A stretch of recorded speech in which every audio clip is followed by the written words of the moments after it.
इस लेक्चर में ओल्ड चिक्की स्क्रिप्ट के बारे में डिस्कस करेंगे और इससे रिलेटेड बहुत सारे डाउट आपके क्लियर होंगे। पिछले कई सालों में कई बार यूपीएससी प्रीलिम्स में क्वेश्चन पूछे हैं बहुत सारे, तो ये सारे डाउट क्लियर होंगे इसके रिगार्डिंग। रिसेंटली तो ये इसलिए न्यूज में हमारा जो संविधान है ना, वो ओल्ड स्क्रिप्ट में ट्रांसलेट किया जा रहा है। पहली बार, फर्स्ट टाइम हमारा संविधान। स्क्रिप्ट का क्या मतलब होता है? स्क्रिप्ट का मतलब होता है भाई साहब लिपि। जैसे हमारे हिंदी की लिखने की लिपि क्या है? देवनागरी है। जैसे जो पढ़ते हो ना आप, ए अनार आ से आम ऐसे ज्ञानी तक, ये क्या है? ए आ ई, ये है स्क्रिप्ट। लिपि बोलते हैं हिंदी में, लिपि। तो ये हमारे हिंदी की है देवनागरी। जैसे इंग्लिश में लिखे हुए हैं ABCD में, ABCD के अल्फ़ाबेट हैं 26 अल्फ़ाबेट, ये क्या है? ये भी तो लिपि है, स्क्रिप्ट है इंग्लिश की, रोमन स्क्रिप्ट बोलते हैं इसको। ऐसे ही संताली भाषा को लिखने के लिए, संताली बोल लो या संथाली, संथाली भाषा को लिखने के लिए जो स्क्रिप्ट है वो है ओल्ड चिकी। कुछ इस तरह की दिखती है, अगर आप सीख सको तो सीख लो। ये है ओल्ड चिक्की स्क्रिप्ट। इस ओल्ड चिक्की स्क्रिप्ट को ओल्ड चैमेट भी बोलते हैं, या ओल्ड सिक्की, या ओल्ड, या समटाइम्स इसे संताली अल्फ़ाबेट भी बोलते थे। संताली लिपि, स्क्रिप्ट, या संताली अल्फ़ाबेट, ये संथाली भाषा में लिखा जाता है। ये जो स्क्रिप्ट है संथाली भाषा को लिखने के लिए यूज होती है। और जो संथाली भाषा है ये कौन सी फैमिली की है? ये ऑस्ट्रो एशियाटिक फैमिली की है। हमारे इंडिया में जो लैंग्वेज है डिफरेंट फैमिली से बिलोंग करती हैं। तो जो संथाली लैंग्वेज है वो ऑस्ट्रो एशियाटिक फैमिली से बिलोंग करती है। ये ज्योग्राफी की आपने NCERT में पढ़ा होगा।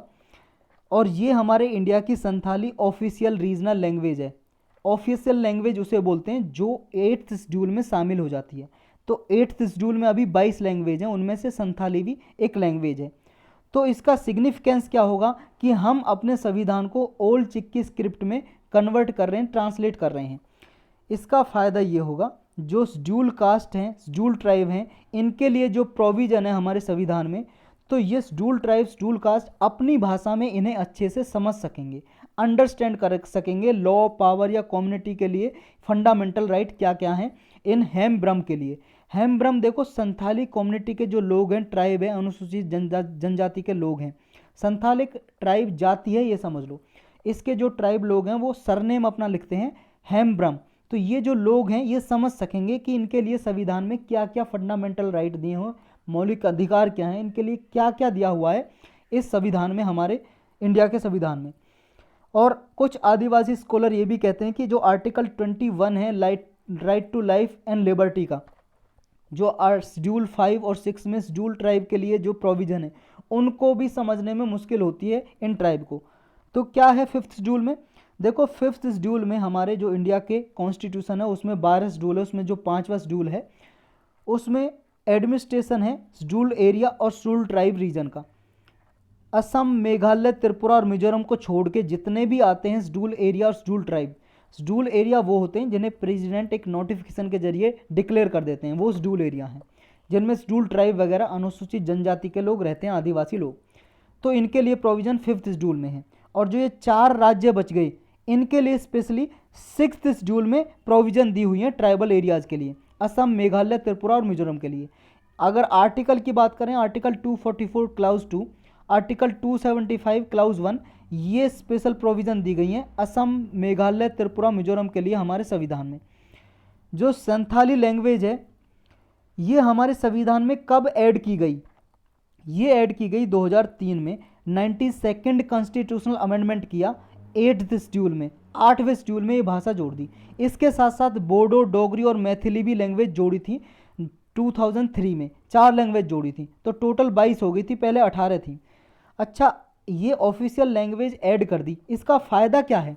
फ़ायदा बहुत है भाई साहब। अगर ऑफिशियल लैंग्वेज है, आप यूपीएससी का एग्ज़ाम किसी भी लैंग्वेज में देख सकते हो। जो 22 की 22 लैंग्वेज हैं, उस 22 की लैंग्वेज जो ऐड हैं किसी भी लैंग्वेज में देना चाहो एग्ज़ाम अपना, या स्कूल में पढ़ाई करना चाहो, तो गवर्नमेंट देखो प्रमोट करती है उस लैंग्वेज को कि वो स्कूलों में पढ़ाई जाए, कॉलेजों में भी पढ़ाया जाए। कोई एंट्रेंस एग्ज़ाम देना तो उस लैंग्वेज में दे सकें, पब्लिक सर्विस जॉब के लिए कोई एग्ज़ाम देना है उसके लिए उस लैंग्वेज में वो एग्ज़ाम उपलब्ध हो, दे सकें। तो ये इतने सारे फ़ायदे होते हैं, लैंग्वेज का भी डेवलपमेंट होता है और खुद अपनी भाषा में, अपनी रीजनल लैंग्वेज में लोग समझ सकते हैं हर सब चीज़ों को। इतने सारे फ़ायदे होते हैं। संथाल जो पीपल हैं, इस जाति के लोग कितने हैं? 2011 की जो सेंसस हुई थी, जनगणना, उसके हिसाब से 70 लाख से ज़्यादा पीपल हैं जो हमारी कंट्री में संथाली जो भाषा उसको बोलते हैं। देखो सिर्फ इंडिया में ही नहीं है ये संथाली पीपल, ये बांग्लादेश में भी है, भूटान में भी है, नेपाल में भी है। तो ऐसा आ जाए मान लो स्टेटमेंट में सिर्फ इंडिया में ही रहते हैं संथाली पीपल, तो गलत हो जाएगा, क्योंकि बांग्लादेश, भूटान और नेपाल में भी पाए जाते हैं। और सबसे ज़्यादा पॉपुलेशन तो इनकी झारखंड स्टेट में है, लेकिन इसके अलावा ये वेस्ट बंगाल में भी मिलते हैं, उड़ीसा, छत्तीसगढ़, बिहार, त्रिपुरा, असम में भी पाए जाते हैं इनकी पॉपुलेशन।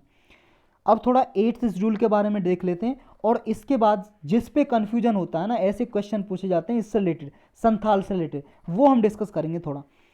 8th शेड्यूल है जो हमारे इंडिया का, ये पार्ट 17 में, इंडियन कॉन्स्टिट्यूशन है जो हमारा पार्ट 17 है, उसमें भी ऑफिशियल लैंग्वेज का प्रोविजन है। आर्टिकल 343 से लेके 351 तक, 343 से लेके 351 तक ऑफिशियल लैंग्वेज के लिए। हमारे संविधान में जो 8th शेड्यूल है, अगर उसका आर्टिकल 344 देखें, इसमें 8th शेड्यूल के बारे में दिया हुआ है। आर्टिकल 344 क्लाउज 1 ये कहता है कि जब भी 5 साल पूरे हो जाएंगे हमारे कॉन्स्टिट्यूशन को बने, जैसे ही हमारा कॉन्स्टिट्यूशन का कमेंसमेंट होगा, कमेंसमेंट का मतलब है बिगिनिंग, स्टार्टिंग होगी, जब 5 साल पूरे हो जाएंगे, 5 साल के तुरंत बाद प्रेसिडेंट एक कमीशन बनाएंगे, किस लिए? भाषा को प्रोटेक्ट करने के लिए। आर्टिकल 351 ये कहता है कि सेंट्रल गवर्नमेंट ये प्रयास करेगी कि हिंदी लैंग्वेज को ज़्यादा से ज़्यादा फैलाया जाए, स्प्रेड किया जाए, ताकि मीडियम ऑफ एक्सप्रेशन पूरे देश में हिंदी को लिया जाए। लेकिन अभी तक कोई फिक्स क्राइटेरिया, ऐसा बेस नहीं है, ऐसा फिक्स क्राइटेरिया नहीं है कि उस बेस पे, उस आधार पे किसी लैंग्वेज को 8th शेड्यूल में डाला जाए।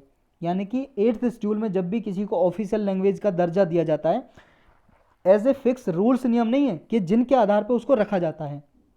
सेंट्रल गवर्नमेंट चाहे तो रख सकती है किसी भी लैंग्वेज को। ऑफिशियल लैंग्वेज का मतलब है, हमने डिस्कस कर लिया क्या है, अब फायदे भी पढ़ लिए। अब कितनी लैंग्वेज है थोड़ा ये डिस्कस और कर लेते हैं। 22 लैंग्वेज हैं। 22 कौन कौन सी हैं ये आप देख सकते हो। असमीज है, बंगाली, गुजराती, हिंदी, कन्नड़, कश्मीरी, कोंकणी, मलयालम, मणिपुरी, मराठी, नेपाली, उड़िया, पंजाबी, संस्कृत, सिंधी, तमिल, तेलुगु, उर्दू, बोडो, संथाली, मैथिली और डोगरी। इसमें देखो इंग्लिश नहीं है, ये बात आपको याद रखनी है भाई साहब, इंग्लिश नहीं है। और नेपाली है, नेपाली भी है इसमें, और मराठी भी है, ये सब है, आपको याद होना चाहिए। जब इनिशियली हमारा संविधान बना था तो सिर्फ 14 लैंग्वेज थी ओरिजिनल, ऐसे भी पूछ ले जाता। ओरिजिनली जब हमारा संविधान बना था तो 8th शेड्यूल में कितनी ऑफिशियल लैंग्वेज थी? उस टाइम पे सिर्फ 14 लैंग्वेज थी। बाद में 21st अमेंडमेंट एक्ट किया 1967 में, एक लैंग्वेज और जोड़ दी, सिंधी लैंग्वेज, तो हो गई 15। फिर बाद में 1992 में 71st अमेंडमेंट एक्ट किया, उसमें 3 लैंग्वेज और जोड़ दी, कोंकणी, मनपुरी, नेपाली, तो अब हो गई 18। फिर बाद में 2003 में 92nd अमेंडमेंट एक्ट किया, ये याद भी होना चाहिए कौन सा अमेंडमेंट किया, 92nd अमेंडमेंट 2003 में, जिसमें 4 लैंग्वेज और जोड़ी गई, बोडो, डोगरी, मैथिली और संथाली। ये 4 लैंग्वेज जोड़ने के बाद टोटल 22 हो गई, और ये 92nd अमेंडमेंट एक्ट लागू हो गया था, केम इनटू फोर्स हो गया था 2004 से ही, 2004 से लागू हो गया। अब ये जो है कन्फ्यूजन जिसमें रहता है, संथाल जो रिबेलियन, एक संथाल विद्रोह हुआ था, एक तरह से रिवोल्ट, क्रांति, ये विद्रोह किया था 1855 में। ये 2 ब्रदर थे, 2 भाई थे, सिद्धू और कानू, इन्होंने लीड किया था इस विद्रोह को, रिबेलियन को। किस लिए हुआ था ये? झारखंड एरिया में हुआ था ये भाई साहब, जो ब्रिटिश ईस्ट इंडिया कंपनी है और जमींदारी सिस्टम, इसके अगेंस्ट हुआ था, इसके विरोध में किया गया था ये संथाली रिबेलियन। एक है सन्यासी रिबेलियन, तो इससे आपको कंफ्यूज नहीं होना है, सन्यासी रिबेलियन अलग है। और ये सन्यासी रिबेलियन ही है जिसको बंकिम चंद्र चटर्जी ने अपने एक बंगाली नोवेल में एक बुक लिखी थी जिसका नाम है आनंद मठ, आपने पढ़ा होगा आनंद मठ, बहुत ही फेमस है ये आनंद मठ। बंकिम चंद्र चटर्जी ने इसमें सन्यासी रिबेलियन का इसमें चर्चा की थी, डिस्कशन किया था, और इसी वजह से ये आनंद मठ बहुत फेमस हुआ था, और सन्यासी रिबेलियन को भी फेमस मिली थी इस नोवेल की वजह से। ये 1882 में पब्लिश किया था ये नोवेल, ये बुक आनंद मठ। और ये सन्यासी रिबेलियन जो विद्रोह हुआ था, कब हुआ था? ये 18th सेंचुरी में हुआ था, 1760 से लेके 1800 के लगभग हुआ था, ये इस बीच में चला था ये। और इस सन्यासी रिबेलियन को फकीर रिबेलियन भी बोलते हैं, या मोंक रिबेलियन, मोंक विद्रोह, फकीर विद्रोह या सन्यासी विद्रोह।